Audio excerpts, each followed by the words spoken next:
The applause around the dinner table felt rehearsed. Crystal glasses clinked. My father smiled proudly. My brother Jason leaned back in his chair like he had already won. Then my father lifted his wine glass and said the words that changed everything. "Jason will take over the company from here." Everyone clapped, even my mother. I sat there silently, staring at the candlelight reflecting off the table while 12 years of sacrifice replayed in my head. 12 years of late nights, missed vacations, stress headaches, emergency meetings at midnight. I helped transform my father's struggling business into a company worth millions. And somehow, I was still treated like a temporary placeholder while my brother was treated like the future. My name is Danielle Wells. And that dinner forced me to finally understand something painful. Sometimes loyalty becomes invisible the moment people start expecting it from you. That night, I didn't argue. I didn't cry. I went home and made a decision. If they truly believed the company could succeed without me, I would let them try. The next morning, I walked into the office smiling like nothing had happened. I reviewed contracts, approved proposals, finished meetings, and at exactly 2:13 p.m., I sent an email that changed everything. Subject line, separation, see, while my family assumed I would quietly accept being overlooked. I had spent months preparing for something different. I knew the clients trusted me, the investors trusted me, the employees trusted me, not because of my last name, because I earned that trust. Within minutes, panic spread through the building. Executives started calling, assistants rushed between offices.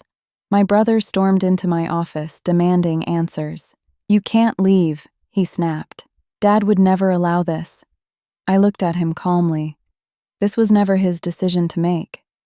Because what nobody realized was that the most profitable division of the company had already agreed to follow me. The people who built the success stayed loyal to the person who actually helped create it, not the person who inherited a title.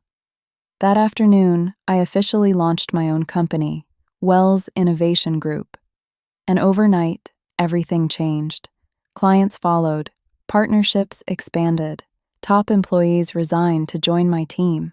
Suddenly, the same people who once dismissed me as helpful realized I had quietly become the foundation holding everything together. And honestly, that moment didn't feel satisfying the way I imagined it would. It felt freeing.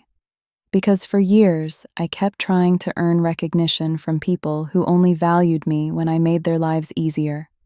Building my own company taught me something important.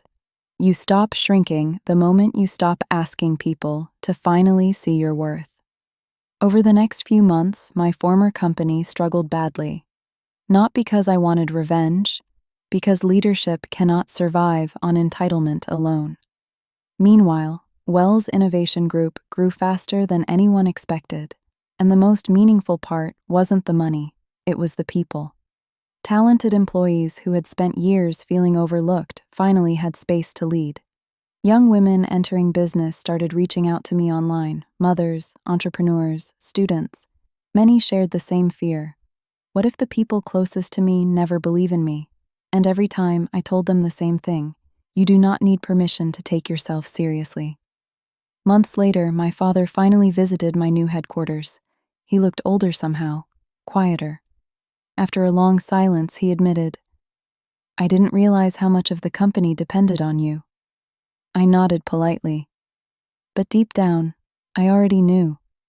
The problem was never whether I was capable. The problem was that everyone around me had become comfortable benefiting from my effort without fully valuing it.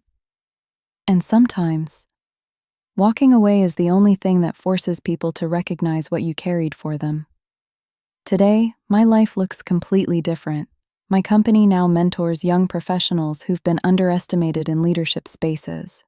We actively promote women into executive roles, and we built a culture where contribution matters more than legacy or favoritism.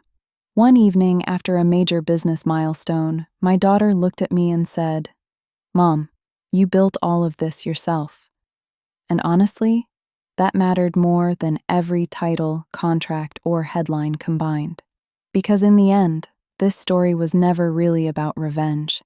It was about identity, about finally understanding that loyalty should never require abandoning yourself, and about realizing something I wish I had learned years earlier. Sometimes people only notice your value after you stop offering it to them for free. And sometimes the strongest thing you can do is leave the table that never planned to make room for you and build your own instead.